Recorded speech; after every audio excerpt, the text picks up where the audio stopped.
dark artist and designer Sako but I also write horror under the name Cast Void. I do a bunch of other things, but we'll just mention that I'm published 4 times over. That's 3 standalones and 1 award-nominated anthology. And I'm working on a couple of books and a serial. I've been working on my craft for decades, and now I'd like to share my skills with you guys. You're muted? Oh, hold on. Haha. Well, once my producer and co-host allows me to talk, and for as long as my camera will operate, I am going to be Dewan L. Hearn, more affectionately known as the Moon, once published and, now at this point, award-winning screenwriter and producer of 2 films. One's not quite released just yet. You'll hear about more of that later on. Otherwise, I'm just glad to be bloody back. Isn't this dope? Oh my gosh. Welcome to season 4. The intro played. I'm like, I miss this song. I miss this. For those who have maybe missed anything I've said over the last week or two, it's my fault. Show's been gone since November. It was my fault. But hey, listen, life happens, and I had some more pressing responsibilities, and some things had to hit the back burner, and sadly that included this show. But as soon as humanly possible, we got back together, and here we are. Beginning of quarter 2. So more or less, let us reintroduce ourselves. Like, we are Sako in the Moon. We changed the intro a little bit, as you could tell by new graphics and such. The Horror Craft Podcast. You gotta work on that one. That's gonna be hard for me to remember too. But it's a very, very solid way of describing what this show has been and will be in the future. We discuss wonderful things like horror, like the subject of today's show. And we also are going to be discussing craft stuff, like just stuff. Well, this is kind of also craft in a way. Well, no, it is. It is. But at the same time, we will specifically talk about the art and the craft of writing and filmmaking and all the other things. Episodes on marketing, because what's the point in putting your art out if you're not going to let people know that it's there? Gotta advertise to some degree. And if you're going to do it as a career, even a minor one, I mean, people can't buy what they don't know exists. Cool gamer. There we go. You're new here. I feel like we're new here.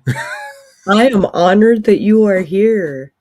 That is awesome that you tracked us down. Welcome to the show. Welcome to the show. Yeah, buddy. So, we're talking about Asian horror today. So, take a moment, subscribe to the channel, like the video, share it with some people who you know are as cool as you. Okay, maybe not quite as cool as you, because you're obviously here already. But the people who aspire to be as cool as you, bring them to the show so they can get like you. Please and thank you. Well, please and thank you, yes. Do it now. Do it now. So, in case sorry about scratch, in case our cats got to scratch, or my camera decides to freeze, we're going to keep on going because we're live, because this is what we do. Yep. So sorry about that hiatus last quarter, but we're back with a punch. Here are some key ideas we could explore about Asian horror. Okay, so first off, the psychological elements, right? Asian horror often focuses deeply on psychological terror and mental states, creating tension through atmosphere and emotional manipulation rather than just jump scares. True story. Would you? Let's start with how much Asian horror have you consumed? Okay, now there was a phase that I had where almost everything I watched was Asian horror. I kind of went with the popular stuff. So as there was an American-made version, I kind of found and tracked it back to the Asian origin. I watched The Ring. I found Ringu. I saw The Grudge. I found Ju-on. I would find things like A Tale of Two Sisters. I would find things like Audition. And then, of course, there is the single solitary greatest zombie movie ever made, Train to Busan. If you disagree, you can argue with your mama. You can't argue with me. Greatest zombie movie ever made. Okay. Okay. We'll actually go into each country and the kinds of media that came out for that country that kind of like keep going with the tropes for that part of the world. If you have any favorite Asian movie, go ahead and put it in the comments, and let us know. Yeah. Um Next we got cultural context. So we could discuss how Asian horror often incorporates specific cultural elements, folklore, and supernatural beliefs unique to different Asian countries. True story, which I think is honestly the appeal uh, to Asian horror, particularly to an American audience. Because Mm-hmm. the one thing about being an American audience, despite the state of things, is that we are very, very eclectic, and we're such a Mm-hmm. collective group of everybody's. So we have this sort of very broad identity as Americans. So Mm-hmm. when I'll speak for myself, looking at Asian horror, there is this obvious dive into what almost comes across like the mindset or the vibe of a unified culture of people. If you're Mm-hmm. looking into Japanese horror, you're looking into like Japanese culture and the lifestyle of the average Japanese person, or the folklore that impacts someone from South Korea. And for me at least, it's a very interesting way of looking into another culture and kind of learning about them despite the horrific things that are happening, like a zombie apocalypse or uh, haunted house or cursed videotape. Or Cursed free videotape. Yeah. cursed videotape, I think, is like the ultimate trope of We'll go into that a little later. But yeah. yeah. Yeah. Um we go into atmospheric storytelling. The genre frequently employs careful pacing and atmosphere building to create tension. I think Silent Hill does this perfectly. That's like horror in the daytime, and I think that's like there's a special like craft to making horror in the daytime. You know what's interesting is so for the game, which the movies are based on, Of course. um, in the first game, which was Silent Hill 1, uh, they didn't want to render the rest of the town, so they made the fog to save on memory. That is so smart. But if you weren't But a huge it gamer, set a whole new bar. it did, because honestly, as someone who didn't play the game, that's what I remember about Silent Hill is the fog. Hi, Heather Dewey Pettit. Good to see you. Thank you for Welcome to the show. stopping Welcome to the me show. in. But no, seriously, that's what makes, like, if you've never seen Silent Hill, if you've never played Silent Hill, the first thing you're thinking about is maybe some woods and a whole lot of fog. And that's the storytelling. But to me, that fog just opens the door to be able to tell a spooky story in the middle of the bloody day. And I Mhm. think there's just something special about something spooky happening during daylight hours, because normally it's like, oh, it's bright outside, I can see everything, I feel safe because I'm familiar with my environment. And Mhm. there is, ooh, that does not exist in some spaces, and Asian horror does that better than I think most other subgenres do. Uh, I, that could be a different discussion. I feel like we could really like dive down like rabbit hole that whole thing. About daytime, Um, nighttime. about daytime, nighttime. Yeah. I wouldn't mind doing an episode on daytime horror, like just the impact of daytime horror. Me make a note. I'll write it down too. Daytime, nighttime. Does that interest anyone? I mean, we're going to do it anyway, but but is that something that, like, I mean, think about that for yourselves. Like, imagine about when you walk through the day, like right now, someone's out running errands right now. You're going to go to work or come back from work. You can see everything around you. Everything's so bright and lit. And then when something crazy happens in the daytime, how much more terrifying is that? That's what I'm talking about. That could be a whole discussion for a whole. That is also bringing the mundane into the horrific, or vice versa.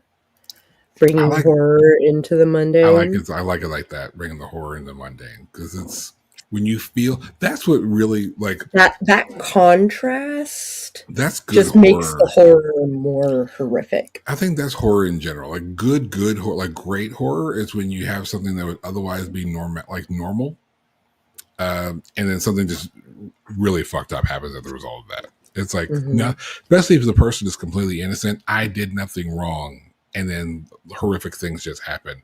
Like if you just happen to go buy a house, right? You're buying a house for your family, and you just walk in the front door, and then next thing you know, your whole family's cursed because of some things that happened in that house that no one else is aware of because the real estate agent refused to tell you, despite the spooky thing that happens to him in the bathroom.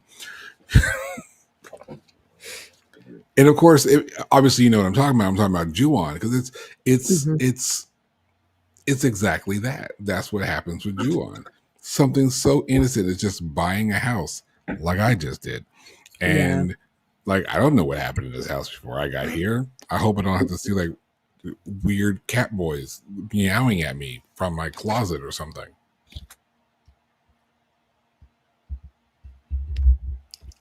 Sorry, I'm just checking. Okay, just making sure. Okay. Cause you start getting like meowing little boys, I'm out. I'm done. I'm out. We'll talk about character development. Like all effective horror, Asian horror benefits from well-developed characters that create strong emotional investment from the audience. Now, we've talked about this. I told you about this a couple hours ago. I told you, I'm like, no, I'm gonna bring this up. Okay. Train to Busan. Yes. When this movie came out, Train to Busan, the little girl involved was about my daughter's age at the time, which just makes me remember how old that movie is now. It's like 7-8 years old. And the characters in this movie are so well defined, which has to be in order to tell the story. Ultimately, it's a father taking his daughter on a train trip to visit her mom, or to go see her mom. And they're like doing the parent switch. And on this train, there is a zombie apocalypse happening simultaneously. And the zombie virus gets on the train, and now everyone's isolated in this small little space. And there is a class war that essentially happens. You get the have and have-nots, like that gets well defined. There's some wonderful character work with the father, the daughter, another family that's on board that train, and then there's like the rich CEO of the train company, and it falls along the line of a few tropes to make it a little easier. And I want to segue into the tropes here in a second, but the character development of all these miscellaneous figures in this movie really make this movie happen. Like Train to Busan is fantastic, and the zombies are secondary, as good zombie movies are. But I want to ask you, since we're talking about a thing I just lost. My brain just like forgot what cool point I just made to you. What did I just tell you I was segueing? That's what I thought would happen. I'm sorry, my cats are distracting me. Do you see why I want to do a live show? I love a live show. I really, really do. I forgot what really good point I was segueing to. Character development was what I was talking about. And I guess we'll when she comes back from dealing with the cats. I guess we'll go back into that. But Train to Busan, Go in or out. greatest zombie movie ever made. I already said all the cool points about this movie, and I didn't have the segue anymore. I lost it. Never done with cats. Cats in cool hoodies, by the way. Cats in cool hoodies. So notice her hoodie when she leaves. Like, it's a dope ass hoodie. Welcome back. Oh, son of a gun. I know. I'm bragging about her hoodie while you were gone. Oh, okay. I didn't tell them why yet, but I was bragging on your hoodie. Oh, okay. Isn't that a nice hoodie? It's available on DwanellHearn.com. It is. Mm-hmm. So yeah, we were talking about character development, and I said a bunch of cool stuff about Train to Busan, and the first show back has gone completely. And the little girl. You mentioned the little girl. I did. She makes me sad, but I don't want to spoil the movie for anybody. No. Oh my god. Honestly, I could have sworn playing with my door. I could have sworn that I can't hear it for whatever it's worth. I can't hear it. Okay, good. Yeah. So do you have anything about Train to Busan? Character development? Where are your notes? Not well. We can get there. No, whatever you got next. But because we've been like dangling for like a minute and a half. We will also talk about urban setting. It's not often out in the country. It's not often out in the wilderness. It is often in modern urban environments, creating a contrast between the contemporary life and the supernatural elements. Okay. I was opening the door. I've babbled for like 3 solid minutes. Yes, and I'm grateful. If you're new to listen, this is our first show back, so this is what you should be expecting. Okay. It's a fun ass time between us, and the show is live for this exact reason. She's good with her notes. This woman researches all sorts of cool, awesome stuff. You're gonna get a lot of good facts out of her. You're gonna get a bunch of rambling from me. Off the top of my head, that's what I do best. I just babble. That's why I tell people I write stuff, I film stuff, and I talk to people. I mostly just talk. There's going to be lots of babbling in the introduction. But it's not as if we're babbling about stuff that really doesn't matter. Because like ultimately, all of it will matter. I mean, we're right now we're kind of like dangling by a thread. Saying this is the stuff we're going to talk about. But let's be honest, like this whole like we're talking about like urban setting, contemporary settings, the setting of Asia, and these we're dealing with a whole different beast here. Because I am so annoyed by everything taking place in either Chicago, New York, or Los Angeles. Mm-hmm. I'm so done with horror being in this one of those 3 spots, mostly New York and LA. Yeah. And from an American standpoint, everything is brand new. And there's a whole different like nature's just different. There's a whole different environment there. There's everything is different. And so that lends itself to being a great background for an American audience looking for something new. As far as an Asian audience, can they commiserate with usually, yeah, with a dense city, and then taking like something crazy happening in Tokyo. An evil that hasn't been previously introduced, like being introduced to the urban setting. And you think about like how that plays out, like how big of a city Tokyo is, for example. Right. Or Kyoto. Yeah. Or Kyoto. And or Seoul for that matter, because most of the stuff I've watched is either J-horror or K-horror. Mm-hmm. And just think of something like The Cursed Videotape. Think about how fast it was spread in an environment like that. Right. As the series in America at least has progressed, the American renderings, it became a viral video. Mm-hmm. And I can just Samara being let loose in Tokyo is ridiculous. Yep. All right, carry on my notes because I'm babbling. You're babbling. It influences not just films, but also video games. Mm-hmm. I would like to kind of talk a little bit about the immersive experience of like horror games versus the passive viewing of movies. Okay. Uh, that's why I get into the games is because I am fully immersed into the story as opposed to passively ingesting.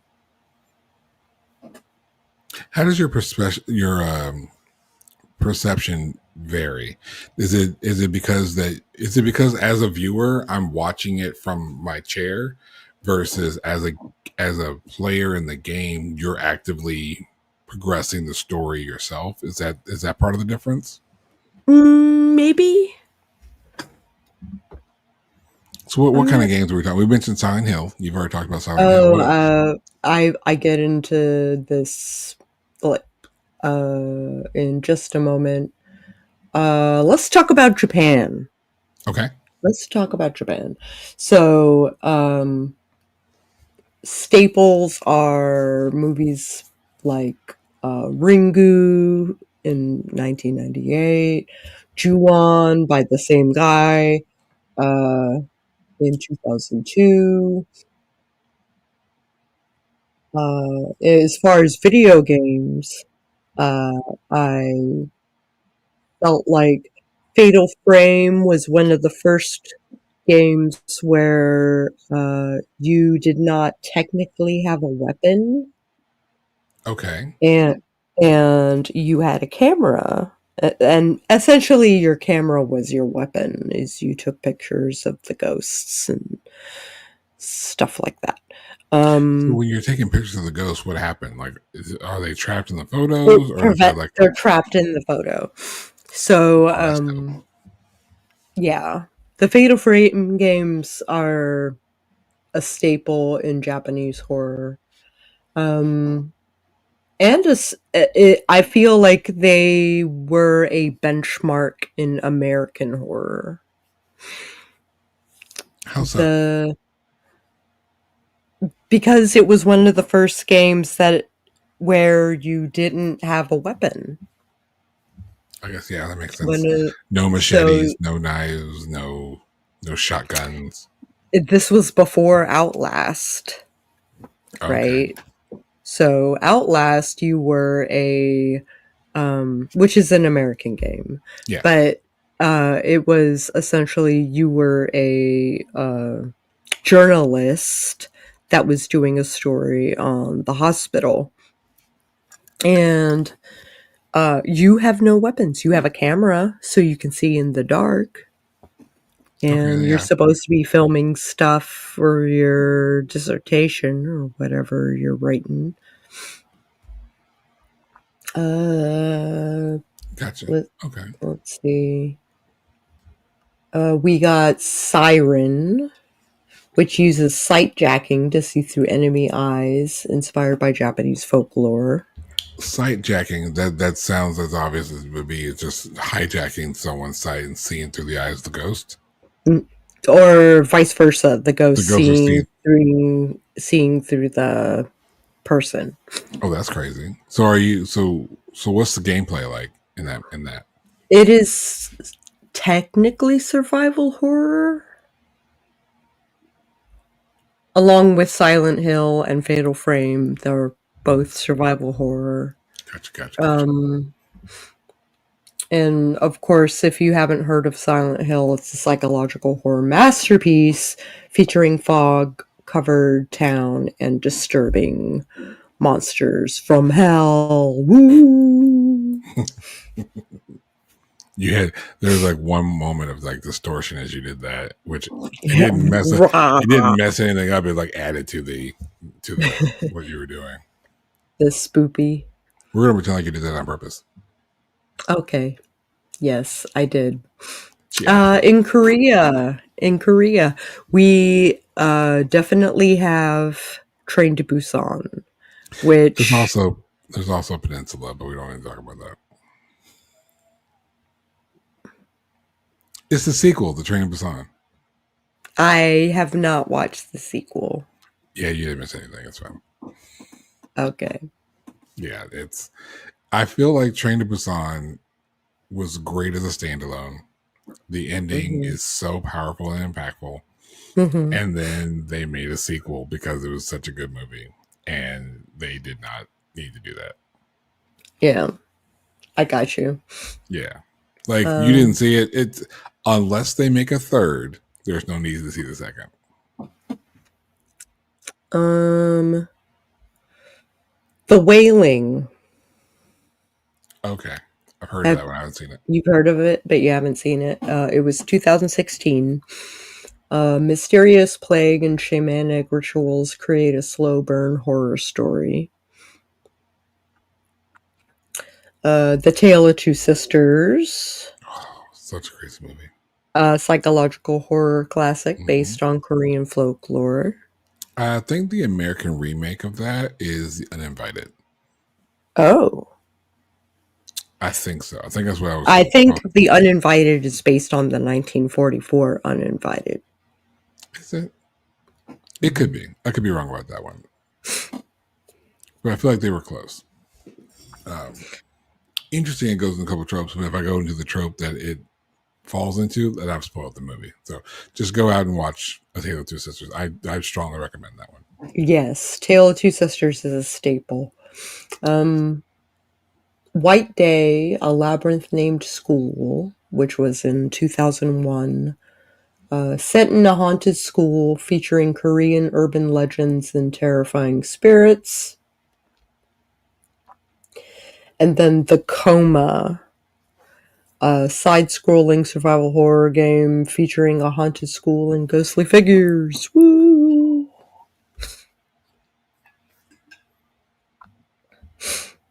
So a Uh, common. You have more? nope, for Korea. Mm-hmm. I was just noting that like there's one of the things that really is a staple of Asian horror is the common folklore. And I think that's one of the benefits of having majority of Korea or the majority of Japan following essentially the same cultural like framework as a culture. Like the culture, Sorta. There are most of differences.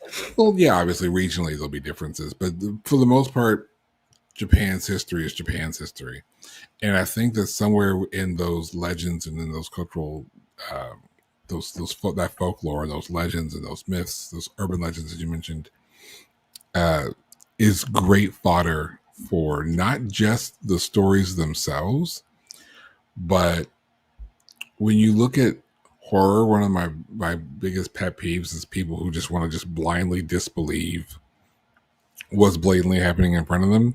But in Asian horror, the characters are so like they're like, oh yeah, no, I know what that ghost is.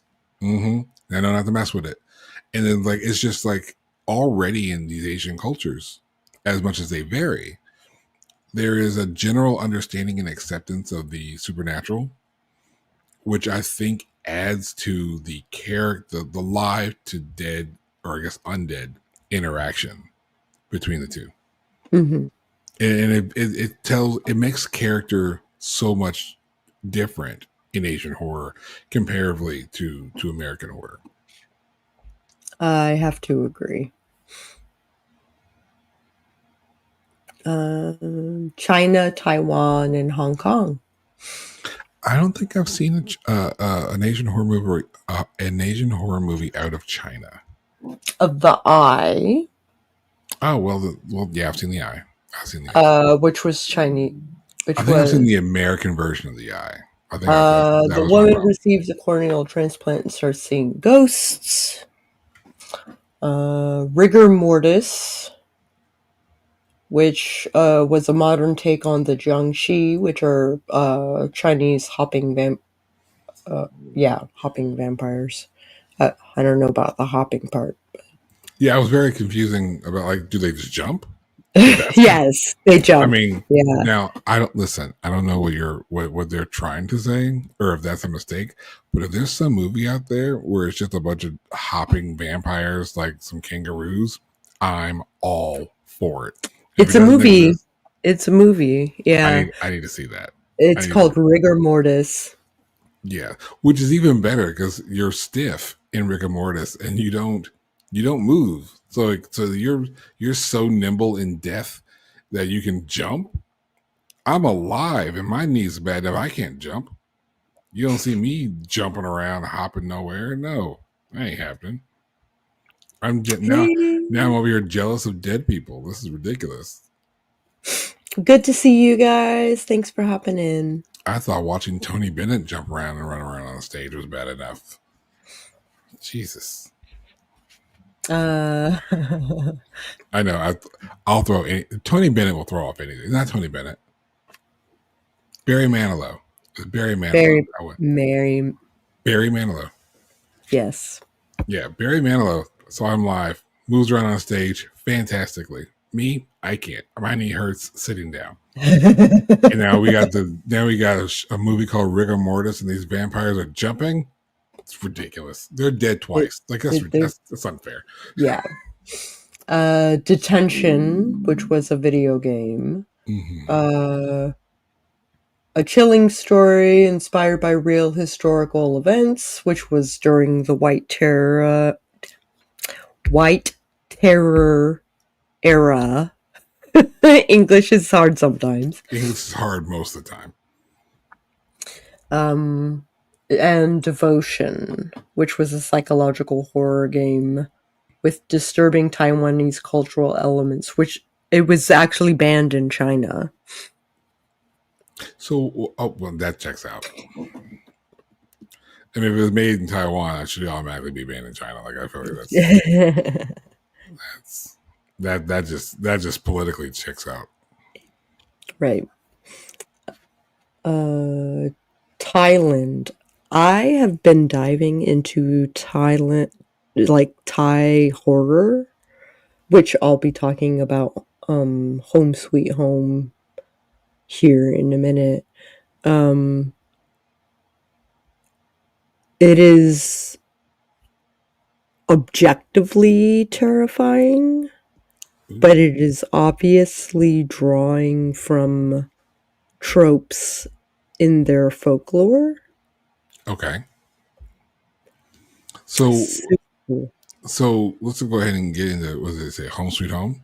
Home Sweet Home. I'm unfamiliar, so let me ask you this question, and maybe you can give me an answer. There are what is something that separates Thai horror from like Korean horror and Japanese horror, particularly as it applies to this Home Sweet Home? Okay, so the hungry ghost trope, which spans across all the countries, basically. In Thailand, they call it pret. And it's based on Thai ghost stories featuring the terrifying pret or the hungry ghost. Right. The Hungry Ghost. Now, why is it called the Hungry Ghost? What are they eating? Souls? They can't eat, which is the problem. So, like Ju-on is a hungry ghost story. What's the Korean equivalent? I can't think of one, but yeah, you find it in Japanese horror quite a bit, but it's basically when it's the residue of a big emotional tragedy. Okay. Yeah. Gotcha. Yeah, Ju-on, that checks then. Where it's usually rage. That way the ghost actually, like the people don't have to do anything wrong necessarily. And that's the thing about Silent Hill is that the moral of the story is the main character is an asshole. With each of the games, like it's a running theme. Gotcha. Um, they're basically facing their shadow. Um, it's shadow work in the most horrific fashion. So, for my own sake, this was mostly for me, and this just ties into what you were saying. What I decided to look up was like a definition of hungry ghost, because it's a phrase and term I haven't heard. So I wanted to kind of like play into Oh, it. okay. So I wanted, in case there's anyone else out there who had actually heard of a hungry ghost, let me try to get something else to define. According to Wikipedia, because that's a legitimate source, hungry ghost is a term in Buddhism and Chinese traditional religion representing beings who are driven by intense emotional needs in an animalistic way. Now, Yes. I can tell you, like right off the bat, my first thought was not that. My first thought was, oh, he needs some food. But ghosts, what do they eat? Like ghost peppers? But ching. Yeah, I am so disappointed in myself for that joke. I am angry. I am angry with 3 myself for the. elephants and a symbol drop off a cliff. Mm-hmm. Mm-hmm. That joke was funnier than whatever Oh. dumb shit I just said. Okay, but anyway, I'm thinking food related, and that really does tie into like we mentioned with Juon, because that explains the energy behind that ghostly presence. There Mm-hmm. is such this. It is an emotionally driven curse, and when I think about like animalistic way, listen. We all know I tell dumb jokes. This is not a surprise to anyone. Let me have my moment. It's over. So now when you look at something like Juon, there are times when like, could the ghost just get you? Yeah, it can. Several But times over. It doesn't. It plays with you. It just drags it out. It doesn't put you on a it's timetable. intelligent. It doesn't put you on a timetable like Ringu. Ringu puts you on a timetable and snatches you up when time's up. But in Juon, it's like, no. I see you. I'm gonna mess with you. And when I'm ready for you, I'm gonna pounce. I'm gonna get you. And we'll go into Juwon on Monday for sure. But the boy, which is kind of like the poster for the movie, Cat boy. the cat boy. That's what I call him. I don't know what his official name is. He is actually a warning. And Yeah, by the time you see Cat Boy, it's over for you though. something like that. It's game over. Like if you watch Ju-on, hell, if you watch The Grudge, any of them, there are 4 of them in America. There are 4 Grudges. Mm-hmm. Grudge 3 was straight to DVD. The Grudge from 2020, it's whatever. It's one of those requels where it's got the same title as the original, but the old stuff is still canon. I digress. Once you see the little cat boy, and I call him Cat Boy because he meows. He was drowned at the same time as his cat, so the spirits are intertwined. Once you see him, it's game. It's game. Like it's over for you. Like there's nothing. I disagree. I think he's a warning. You're probably right. He's telling you not a suggestion. Not a no. But once you've been cursed, it's over for you anyway. Mm-hmm. And you don't see Catboy until you're cursed. So once you've seen Catboy, it's like, well, what you see Catboy, and then with Catboy, Catboy is basically saying, "You're screwed." You're done. Because there's a bigger guy. I need to let you know some shit's about to happen to you. Yeah. Goddamn day. Yeah, It's like it's it's not the pretty ghost of Christmas terrible. past; it's the ghost that they saw first. Remember, and no, there's 4 ghosts. There was the one ghost that gave you the heads up. It was like, "Hey, man, you got 3 Hey, people about to." you got 3 people about to make your life miserable. Yeah, so you just need to be like, sit back, relax, and relieve your mind because it's just about to get weird on you real fast. And that's what Catboy does. Catboy tells you some shit's about to go down. Oh, in the I 2 or 3, they leave out food and bond chopsticks to call the hungry ghosts to eat. I think it was in one of those sequels. See, I never really dug too deep into the Eye. I saw the American version of the Eye. And I'm gonna have to go back and find and rewatch those. Mm-hmm.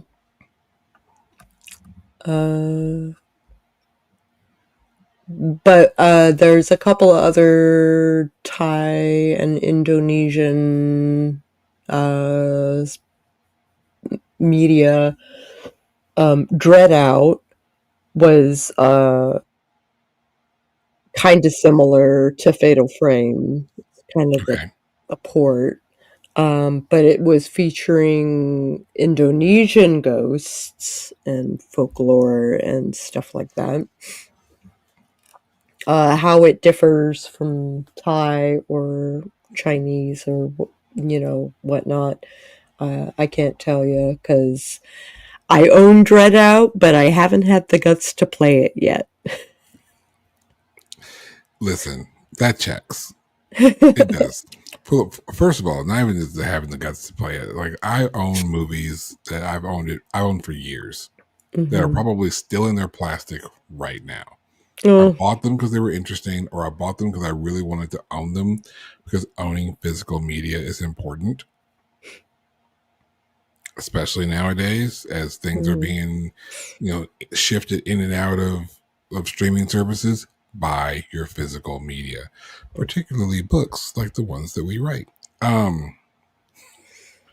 But no, seriously, like I buy stuff all the time, and I'm like, I have it, and I'll watch it eventually, or in your case, I'll play it eventually. That checks. I think only we're the only ones out there who do that.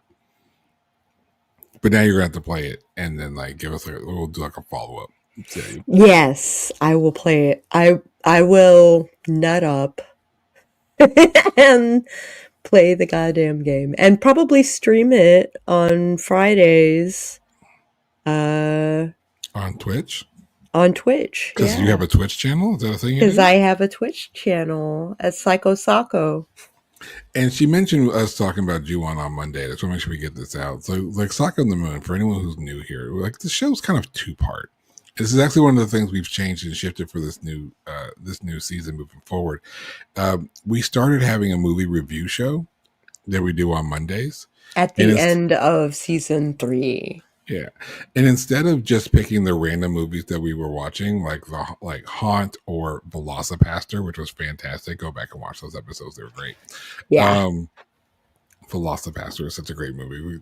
I've already talked about it on camera, but now we're finding that it's better to kind of align the movies that we review with the episodes that we do here on Fridays. So, being that we're talking about Asian horror now, and we've mentioned Ju-on a lot, and all those hungry hippos are being ghosts. Then we're going to be discussing the movie Ju-on, which is currently available on Tubi if you want to watch it over the weekend, so you can follow along with us on Monday. We're going to be discussing and reviewing Ju-on on our show on Monday. You'll be able to find it right here still. So just again, subscribe, and you'll be able to hit that notification bell and know when we talk about it. I've been practicing that while I've been gone. You guys have joked on me for all my promo stuff. This is what the practice was for. It was for segueing into that. Go me B plus. Nong Nok, which was a Thai retelling of Thailand's most famous ghost story, which I didn't look into. Thailand's most famous ghost. This is why we do a live show. And this is why we do a live show. A tragic tale of love and loss that continues to resonate in Thai culture. The story centers around a woman who dies during childbirth while her husband is away at war, and her spirit remains bound to their home, unaware of her death. That sounds dope. That's a movie or a video game? It is a movie. Okay. Well, we'll have to put the name of that in the comments somewhere so we can. Oh, yeah, you bet. So we're going to all go back and watch that one. 1999. And what's it called again? Nong Nok. I will put the Thank you. name. I have no idea how to in the write that thing. down. Nong.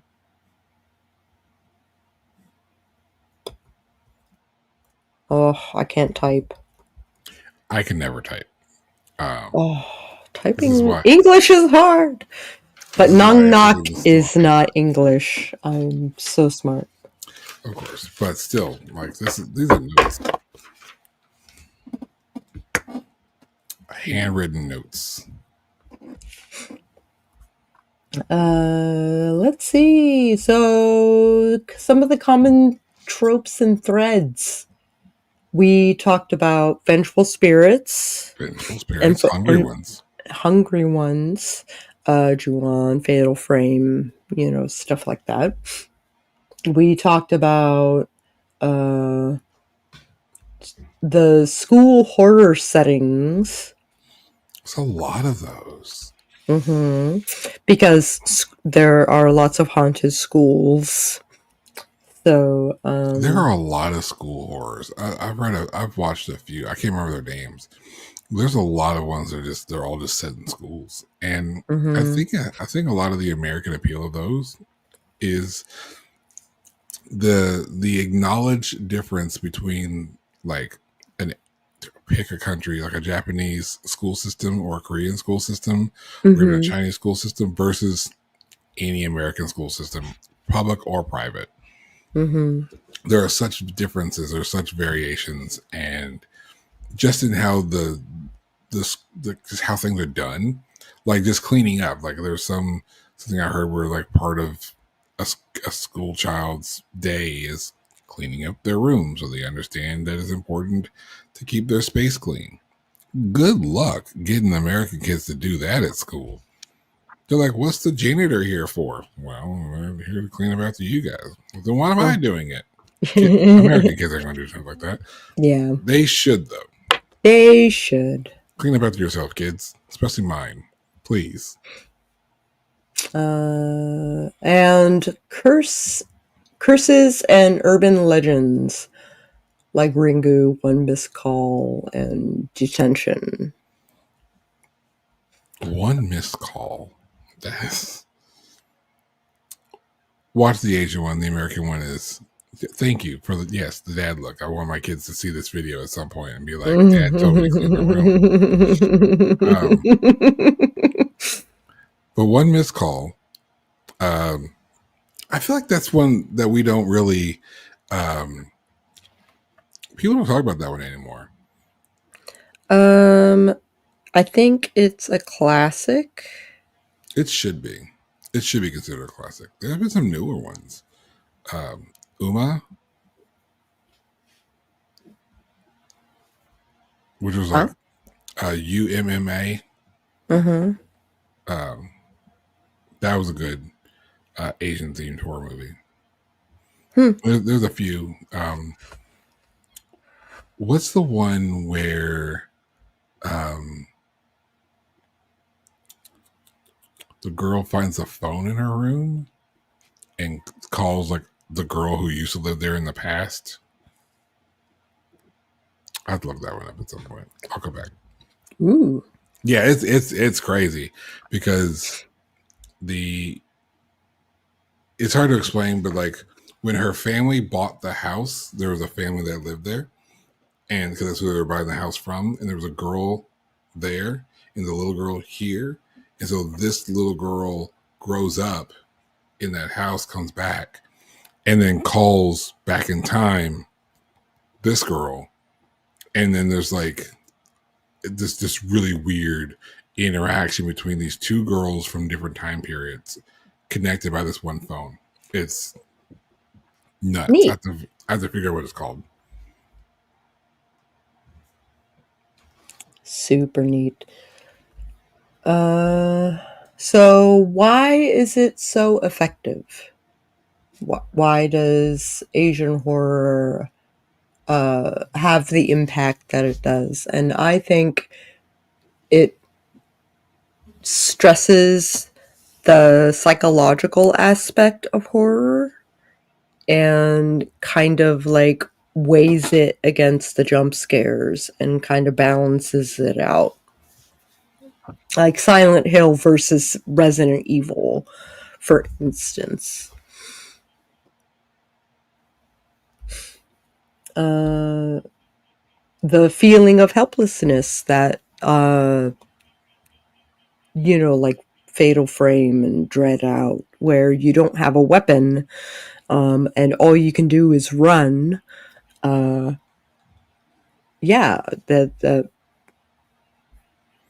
Even more so when running doesn't help. I know it's the American version, but even in Grudge 2, there's a girl who went to an Asian school. All the shit fell apart, and she came home to Chicago. And the beautiful thing about Ju-on and the Grudge is like there's no escaping it. right. You can spend the entire franchise trying to break the curse or solve the mystery or whatever. Like when you look at and this is valid for the Ring as for Ringu as well. Like no matter what you do, all you can do is satiate the ghost. Mm-hmm. Like in Ringu, all you can do is do what Samara wants you to. She wants you to, spoiler, copy the tape and pass it on to someone else. Pass on the terror. There's no solving the mystery. They've found bodies, they've reburied bones, they've done everything they can, and none of it works. Because the spirit's just going to do what the spirit wants. It's here. It's not going anywhere. All you can do is obey. And that was something that the American version of the Ring tried to flesh out. And it led to a really good scene near the end. The final scene's good of the Ring. And that's the traditional one. Like if you go to a con and someone's doing a Samara cosplay, I've seen a really good one where someone had a TV set. They built a TV set out of a box, and they had the character coming out of the box. This is the reference to the end of the Ring when Samara comes out of the TV and gets the boyfriend. Spoiler, but I already spoiled it once.